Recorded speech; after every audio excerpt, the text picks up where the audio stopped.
Thanks a lot everyone. How are you? I think you are fine by God's grace. Today we will see why our words are so important. If we see in Matthew 12 chapter 36 and 37th verse, it says, "But I say unto you that every idle word that men shall speak, and they shall give account thereof in the day of judgment.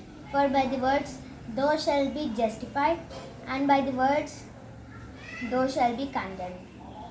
అంటే మనం ఇక్కడ ఏమని చూసుకోవచ్చు అంటే మనం మాట్లాడే ప్రతి మాటలన్నిటిని మనం వెనకకు తీసుకోలేం. మనం ఇప్పుడు ఎవరినైనా ఏదైనా సంథింగ్ వాళ్ళని హర్ట్ చేసే మాటలు మాట్లాడినాం అనుకో, వాళ్ళు బాధపడతారు. బాధపడిన తర్వాత మళ్ళీ వాళ్ళని మనం హ్యాపీ చేయలేం.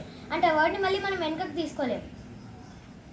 ఇంకా మళ్ళీ ఇక్కడ ఏముందంటే లాస్ట్ డే రోజు, అంటే మొత్తం ఒళ్ళంతా అయిపోయి జిఎస్ జడ్జి చేసే లాస్ట్ డే రోజు అవన్నీ కౌంట్లోకి వస్తాయి. నువ్వు మాట్లాడింది గుడ్, మనం ఏమనుకుంటున్నాం వాళ్ళనంటే జీఎస్కి ఏమవుతుంది, అట్లా మన వర్డ్స్ చాలా కేర్ఫుల్గా ఉండాలి.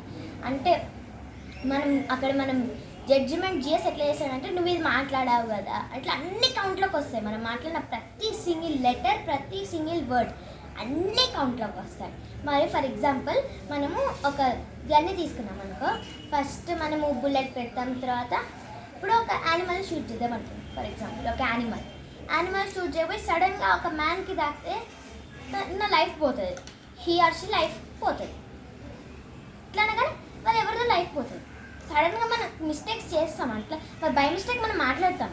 కానీ ఇప్పుడు ఒక లైఫ్ పోయినది మళ్ళీ మనం లైఫ్ తీసుకురాలేము, మళ్ళీ వాళ్ళకి లైఫ్ తీసుకురాలేనట్టే.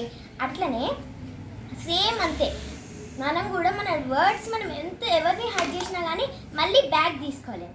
అట్లానే మనం ఫర్ ఎగ్జాంపుల్ ఒక పెన్ అనుకో, మనం పెన్తో రాసిన తర్వాత అది మనం ఎరేజ్ చేయొచ్చు. ఎన్ని మిస్టేక్స్ వచ్చినా మనం దాన్ని ఎరేజ్ చేయొచ్చు. మనం కూడా అట్లనే అనుకుంటాం, ఏదంటే అది మాట్లాడుతూ ఏం కాదు అని అనుకుంటాం, కానీ అది లాస్ట్లో రిజల్ట్ వస్తుంది. ఇప్పుడు ఫర్ ఎగ్జాంపుల్ ఒక పెన్సిల్తో రాసిన తర్వాత దాన్ని మనం ఎరేజ్ చేసామనుకో లైట్గా కనిపిస్తుంది. అదే ఒకవేళ మన టీచర్కి అంటే మనం నార్మల్గా అంటే ఎవరైతే చేయమని అన్నారో వాళ్ళకి చూపిస్తే వాళ్ళు ఇది బాగాలని అట్లా అంటారు. అట్లానే సేమ్ మనం పెన్ అని అట్లా అనుకుంటాం, కానీ యాక్చువల్లీ మనం ఇప్పుడు మాట్లాడేవన్నీ ఇప్పుడు గన్ని మనం ఒకరిని షూట్ చేసామనుకో అయిపోతుంది అంతే, మళ్ళీ మనం వాళ్ళకి లైఫ్ తీసుకురాలేము. అట్లని కాబట్టి మన వర్డ్స్ చాలా జాగ్రత్తగా ఉండాలి. అంటే మనం వేరే వాళ్ళని ఎవరిని క్రిటిసైజ్ చేసే మాటలు మాట్లాడొద్దు, జిఎస్ని క్రిటిసైజ్ చేసే మాటలు మాట్లాడొద్దు, ఓన్లీ గుడ్ వర్డ్స్ మాట్లాడాలి. ఎందుకంటే జిఎస్ అవన్నిటిని కౌంట్లోకి తెస్తాడు, అవన్నిటితోటి మనం జడ్జ్ చేస్తాడు జిఎస్. కాబట్టి మనం చాలా జాగ్రత్తగా ఉండాలి. I think you got the answers. See in the next video. Bye bye.